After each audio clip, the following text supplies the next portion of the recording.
stage practice again this afternoon. 5-stage Tong Len. Taking in awareness of others, including their suffering, and breathing out love, compassion, kindness, well-wishing, freedom from suffering, wishing freedom from suffering. So we're very much resting in our common humanity. And as I've said during this retreat, this practice really has got two main features, if you like, to help us unwind the structure of our ego or the attachment to our ego. One is we're placing our attention on other as if they are as important and as dear to us as we are. And the second main thing is we're learning to turn towards suffering rather than away from suffering. So rather than our habitual turning away, we're letting it in. We're not doing this, but we're letting it be part of our awareness. And I think as I've been leading it this way, we just kind of reflect that everybody is subject to the same poisons that we are: greed, hatred, delusion. We all get confused by life. We all contract against it, and that leads to lots of extra suffering. We do that. All these other people do that. And we develop this deep, deep, heartfelt longing for all of us to be free of that. And of course, we start with ourselves in the first stage, and then this deep, heartfelt longing for other beings to also be free of this habit of closing down and contraction. The tight fist. May we all just live with open hands, open hearts, resting in the flow of life. So we'll do this for about 25 minutes, and then we'll have an inquiry for about 15 minutes today. And then, as always, if we stay at the end to sort out the groups, and then we'll have the groups, and it's an opportunity to report out today. But that is in the future. Let's just stay here in the present. So beginning to drop into our position and preparing for the meditation. Checking that we've chosen a posture which is going to encourage alertness and relaxation. Paying attention to our posture. Do we need to adjust our body at all? Is there some simple thing we could do to improve the position of the body, which will support a clear and open, soft mind?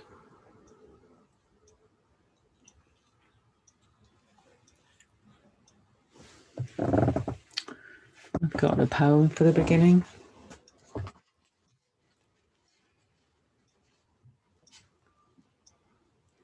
It seems that mindfulness walks hand in hand with love. Why should this be so? Perhaps boundlessness could be another word for emptiness.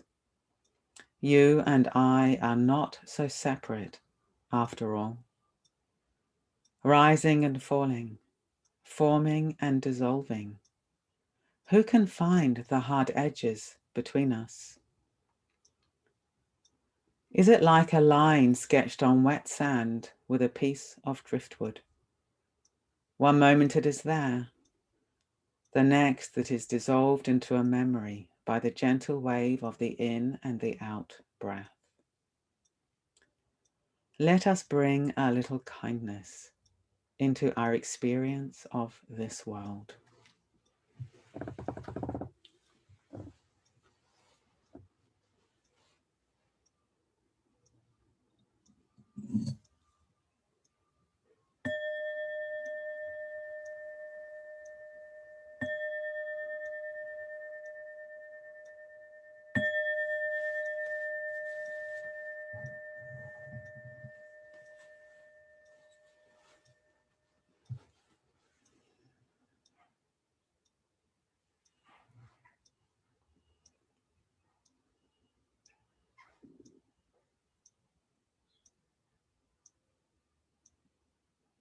In the first stage, we rest in the body,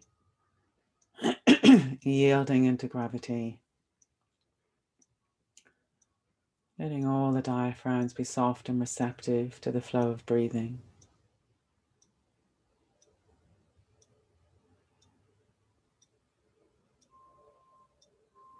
And we turn towards all of our experience within ourselves.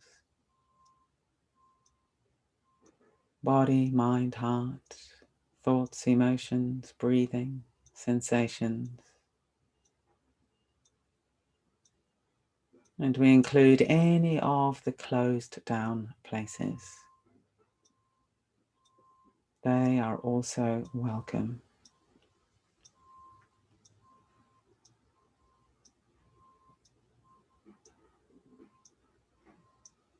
We acknowledge it on the in-breath and we breathe out well-wishing on the out-breath.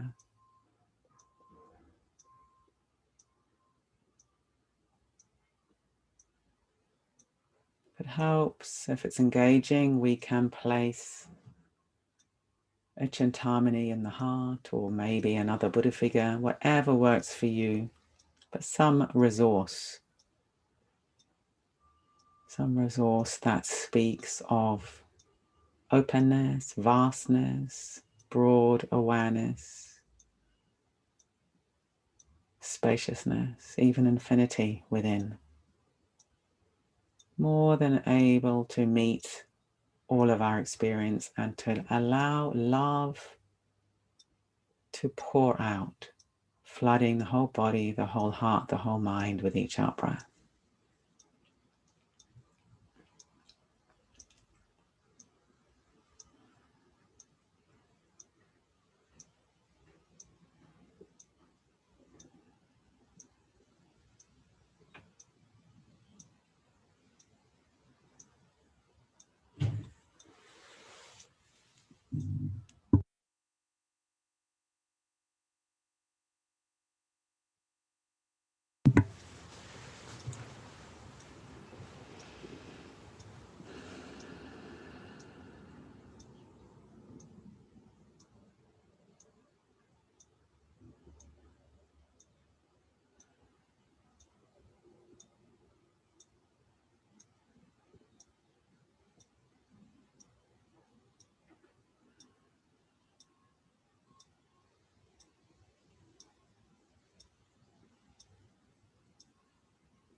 Staying grounded and centered, soft and fluid. Let's open our awareness to include a friend. Giving them the gift of our attention, our awareness. Letting go of views, opinions, stories about this person. Seeing if we can meet them in quite a pure, simple way, simply recognizing their humanity right now. Here they are breathing in and out. They're embodied.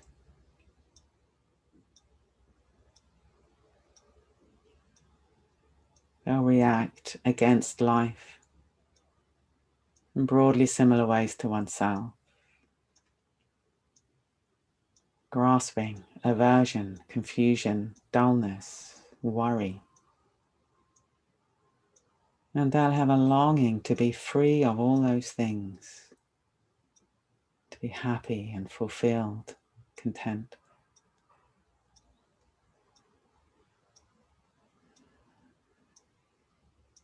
So really feeling with them in their suffering on the in-breath and allowing all kinds of goodwill to pour out on the out-breath.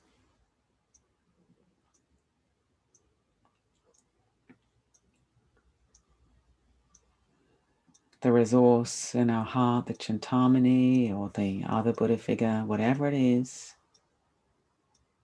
can take anything, purify it, and allow love and radiance to stream out and pour into our friend.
Allowing the friend to very gently fade and bringing awareness of ourselves very much to the foreground of awareness, checking in on the body, heart, the mind. Is there any contraction arising or intensifying? We find this anywhere in our experience, we turn towards it gently, lean into the resistance. Breathe it in and breathe out, release. Yielding, softening, presence.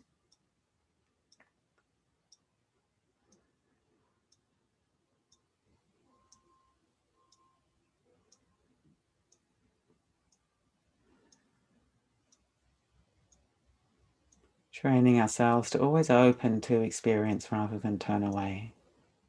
This is the training.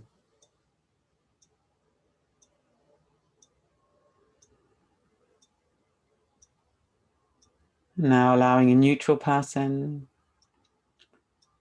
to enter our field of awareness that's got very soft edges. And here they come, this person, and we greet them with an unbiased awareness, letting go of stories. What might it be like to be this person? They're breathing, they're embodied. We can't know the details of their lives, but we can be pretty sure they'll tend to close around lots of things in their lives with craving, with aversion, with confusion, and that they will have a longing like us to be free of that. It's very simple.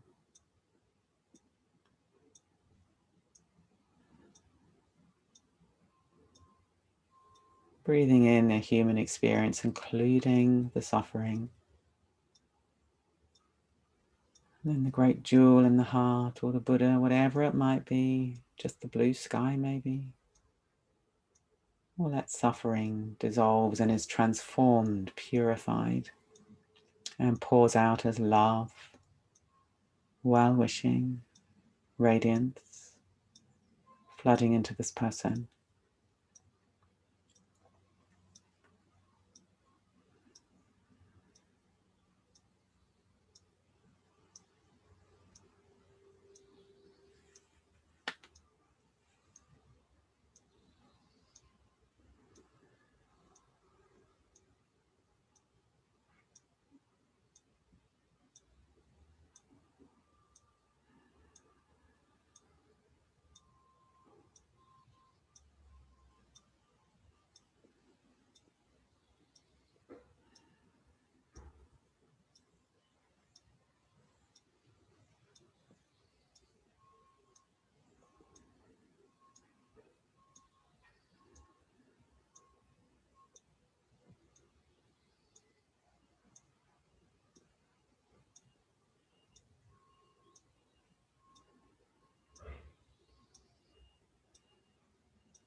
Allowing this person to fade gently, and again,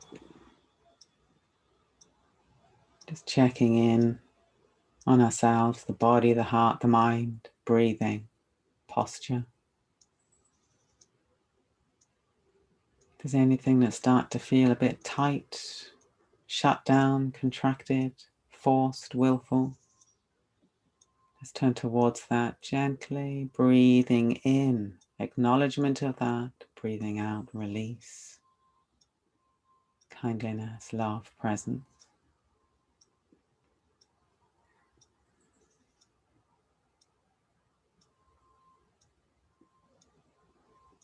Being brave and courageous in relation to our own experience, and being compassionate in relation to our own and being compassionate in relation to our own experience.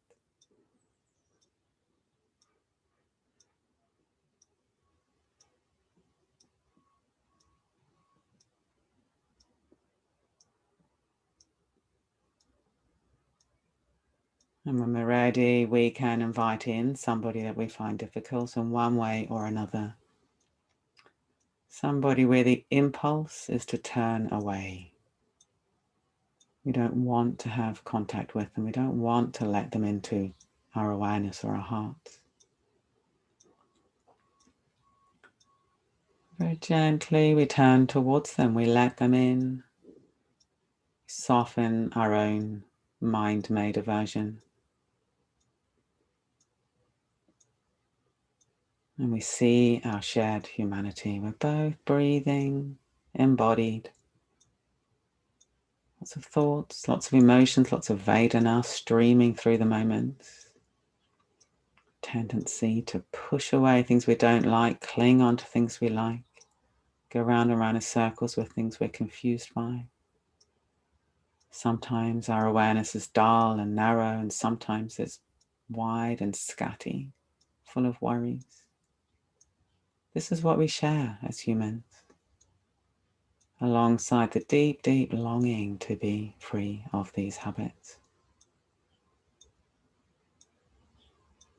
So seeing if we can let go of fixating on the things we don't like about this person, reach over that, reach under that, reach around that, and rest in our shared human experience with goodwill, well-wishing.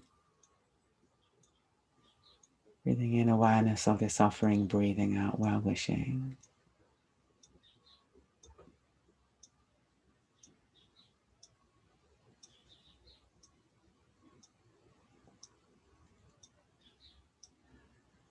Letting the Chintamani at the heart, or the Buddha, whatever it is, or the wide blue sky. It's big enough to take this acknowledgement of suffering and transform it and breathe out love, radiance, well-wishing to pour entirely into this person.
Moving on to the final stage, having all four of us together.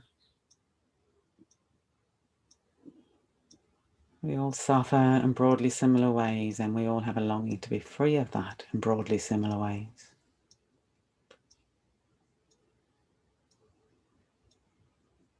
Breathing in awareness of the suffering, breathing out this deep, deep, heartfelt well-wishing.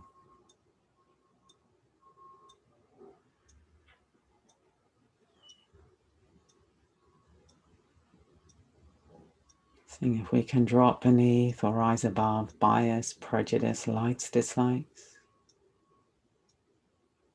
and allowing this response to be equal for all four of us.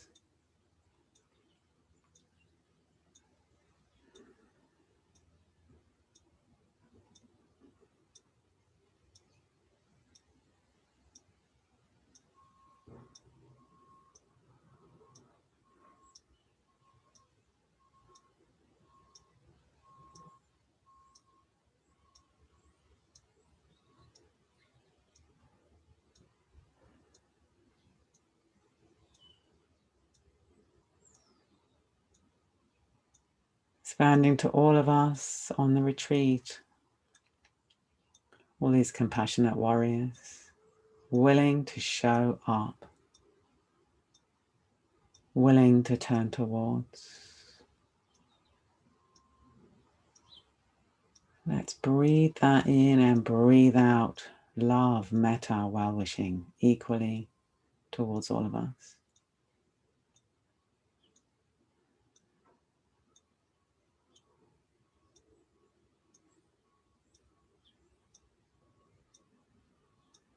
The power and the love of the resource in our heart is boundless and infinite, more than enough for all of us.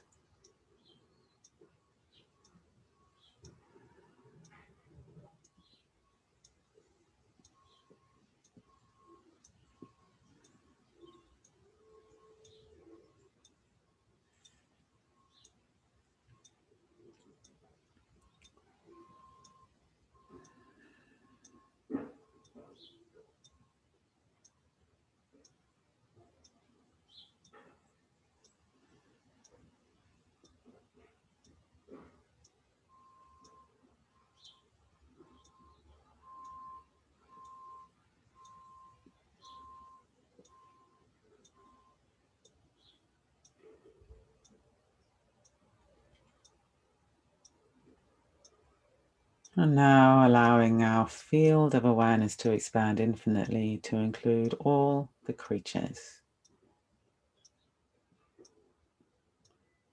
Turn all the creatures turning away from the things they don't like. Grasping after the things they like. And all the suffering that arises because of these basic tendencies. Let's breathe all that in and then breathe out. Love, radiance, well-wishing towards all the creatures.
Now bringing oneself to the foreground of awareness, the weight of the body, breathing in the body, whole body, heart, mind.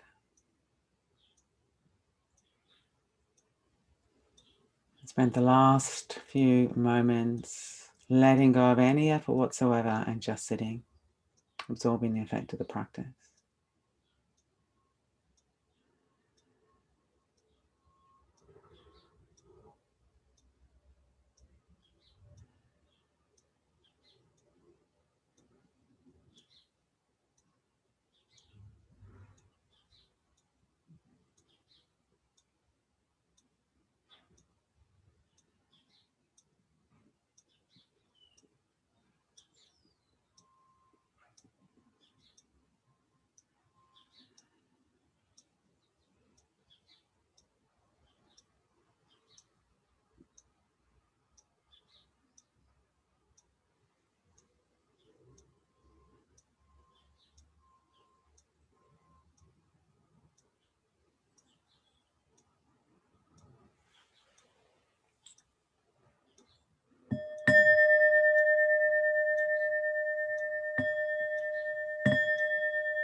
So in our own time, bringing the practice to a close, moving the body however we want to.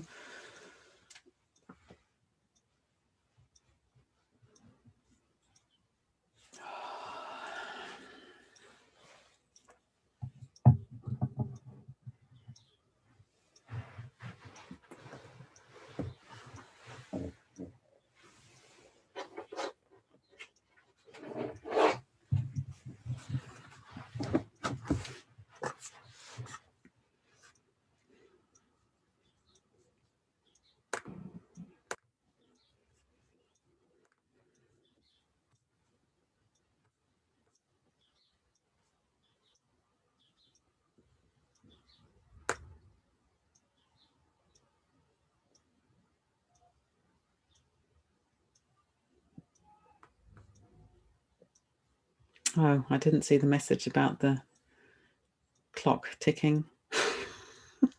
Could you all hear a ticking clock all the way through that meditation? Oh, well, if you could, it just gave you another little thing to work with. It is quite loud, it's true. Sorry about that. Okay, so let's hear what was happening out there. Anyone like to share their experience? What happened for you in that meditation?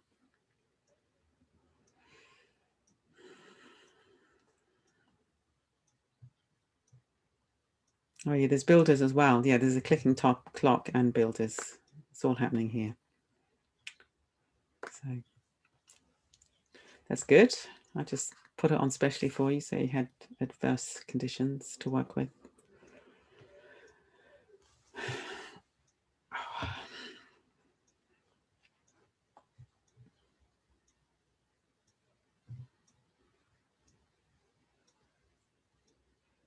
Emma.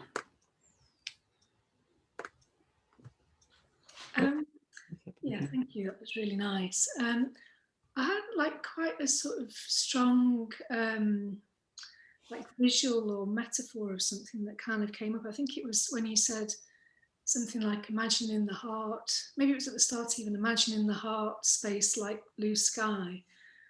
And the thing that came to mind was a sense of like the heart being like an ocean and just it being capable of taking in all the tears of the world, and it would just be more ocean, which felt really beautiful. But I think one of the things, I don't know whether I got carried away with the metaphor and then started to try and rationalize it a bit. But one of the things I noticed was somehow there was much, maybe I felt much more, a stronger capability of taking in, like taking in these tears into the ocean, but not quite finding the way of the giving back part of the practice. And actually, if I reflect on my practice of metta, I think that's probably quite true, actually. So there was just something about kind of recognizing perhaps like a bit of a blockage in terms of taking things on or taking people in, but not quite transforming into this giving back of metta, or I don't know, something of that, which I found quite interesting as a reflection in a way. Yeah, that's a really good thing to, that's juicy, isn't it? It's a juicy thing to take from the practice and to reflect about, well, how does that translate into your life generally? Yeah. So, I mean, what does it mean for you? Or what does it feel like to be taking in more than you give back? If that's putting it very simply, of course. I mean, I think ordinarily, like on a day-to-day level, I think it feels overwhelming. I think it's this kind of, I mean, people, some of my fellow mitras actually, who will know there's something about this kind of the bearing of something, like the bearing of other people's pain, perhaps. But actually, in that practice, it didn't feel like that. It felt really easy. Actually, that it was just the ocean could just keep taking. Actually, it wasn't as if there could be a limit of that. It just meant that there was more ocean. Yes, gorgeous. Yeah, so maybe I don't know. So in that sense, it didn't really feel like a limitation, but it did strike me that there's something in a more, I suppose, in a more mundane level that it does carry into, where it doesn't quite it doesn't necessarily transform into these two parts of the practice, the kind of the taking and the giving. It stays in the kind of the taking in, but not quite somehow transforming, if that makes sense. Yeah, I mean, what I'm really interested there is this word overwhelm, you know, which is a word that many of us will be familiar with, and in experience, many of us will be familiar. And of course, in this practice, traditionally, it's said that the giving back, you know, the sending, taking in and the sending leads to joy. It doesn't lead to overwhelm.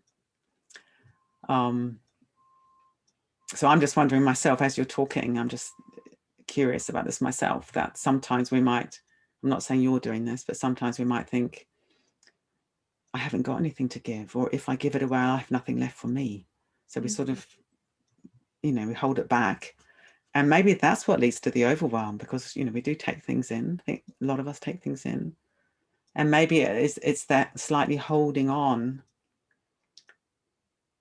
through fear very often, isn't it? You know, if I give, then somehow I'm going to lose something. That's what leads to the overwhelm. Because where I'm going with this is, you know, one might also think, oh, I'm just giving too much. It's all too much. You know, there's nothing there for me. I'm sort of giving all the time. That could be another thing that comes up for people.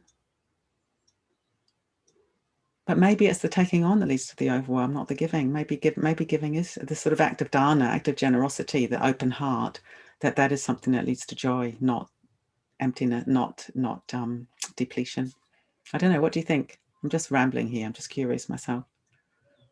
I don't think it's so much to do with the holding, because it feels like it's more like, if I think of it more in daily practice, it feels like it's more like listening, like a list, like the taking in feels more like really listening to the other. But I think there is something not quite there, which is the way that it might transform into joy. I do think that sense of the sending is somehow where the joyful part of it comes in. Go say that again. So I'm having a little bit of trouble hearing you. What was the last thing you said? It may be in that the turnaround into the sending, where it transforms into joy.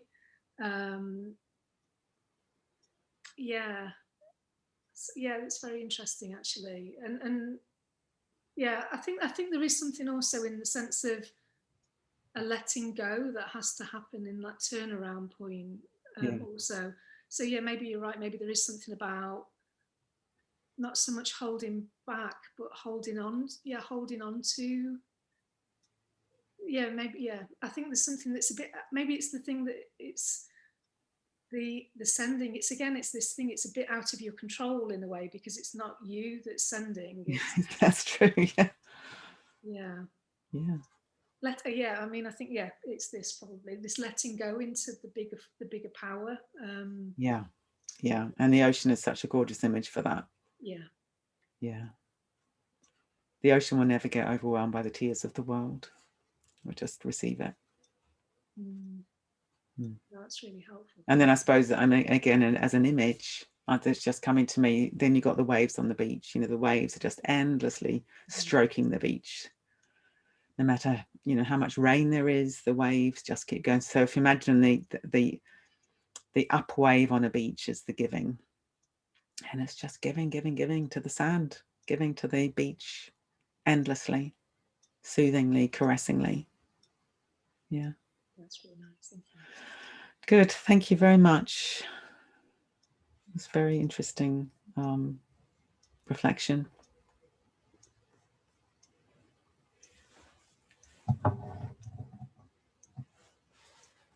Anybody else?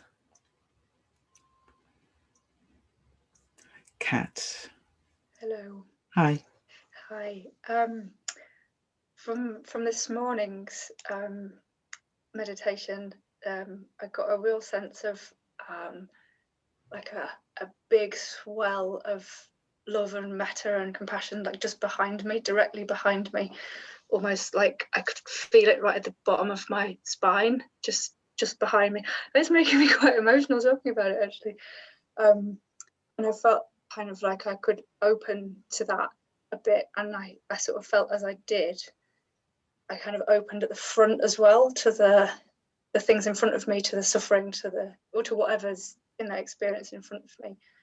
And it kind of felt like the bigger my capacity to open to the metta behind, the bigger my capacity to open to the experience in front of me. And it was lovely. And yeah, this afternoon, imagining other beings being in a similar state, I kind of felt like imagining seeing it in somebody else made me kind of think of like this sort of two channels, like a metta channel and a suffering channel almost.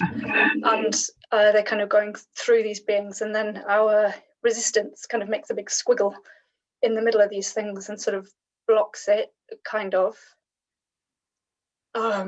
So I started trying to unblock it in everybody, and then I was like, oh no, don't fix people, just take them as they are. And then I could kind of imagine that like the highest point in them, there's one little point that can rise above all the squiggles and the blocking and just allow things to flow through. So then in me, it's about just trying to, yeah, open that and untangle that squiggle and allow stuff to flow through. Oh, I feel quite emotional saying it all. Yeah. Yeah, it was lovely. Yeah, lovely space of metaphors you've got there, the squiggles and beings all having this little sort of point of potential. That could even have been like a jewel, I think. I'm not sure. Just something. Like a what, sorry? Like a jewel? Like the jewel, yeah, that we've been talking about. Yeah. And, yeah, and interesting, what you seem to be saying is getting a sense that there is some kind of flow happening, but we block it. So it's how do we unblock that natural flow of love and wisdom in the universe? Yeah. And interesting from this morning where you're saying it's like you had all the metta sort of behind you, force field behind you, and then the suffering in front of you. So how did your body feel when you had those two kind of arenas going on? It was moving quite a bit, actually. It felt like it moved just not in, it felt quite relaxed and quite pleasant, but there was quite a bit of movement, and I felt like I was swaying, but if I could have seen myself, it would have looked like I was deliberately moving, but I didn't feel like I was deliberately moving. I just felt kind of a sway. Do you know, what's it called, like Brownian motion, like little specks of stuff in water as it swirls around, or like if you open the curtains and dust kind of swirls around in the air? Oh yeah, that sort of that swirling movement. It kind of felt a bit like that. And it sounds like you allowed yourself to go with that, which is good. You allowed yourself to move if you wanted to move. Yeah, it was quite strange. And there was, and then a little bit of fear might come in, and it would come back again, and then I'd be like, oh, where are the, like you were saying yesterday, where are the embers? And I'd want to find the embers and then it's like, no, you can't get into it that way. So then I'd be like, right, where is my resistance and where is the fear, and just sit with that. So it felt very powerful, actually. Really. And when you did that, where's the resistance and the fear, and you sat with that, what happened then? A relaxation, just getting slightly deeper relaxed into it, I think. And sometimes that would make me smile. Good.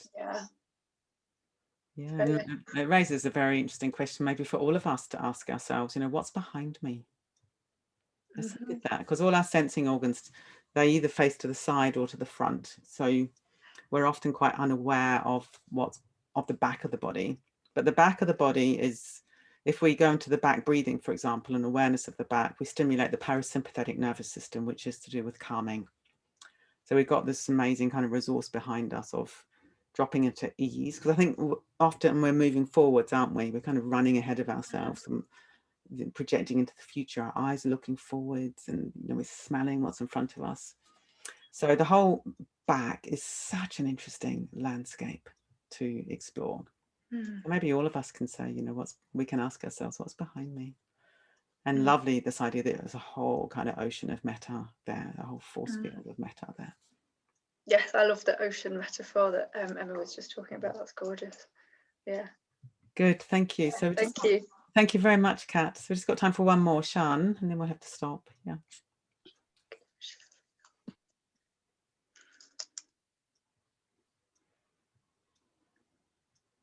We can't hear you, Sian. Sorry, just to comment about what you said a couple of minutes ago about, considering what blocks us, what creates resistance. This couple of days that I've had of not feeling very well is actually turning into quite an opportunity to observe that. I mean, today I've done very little, but the practices have actually flowed through quite smoothly.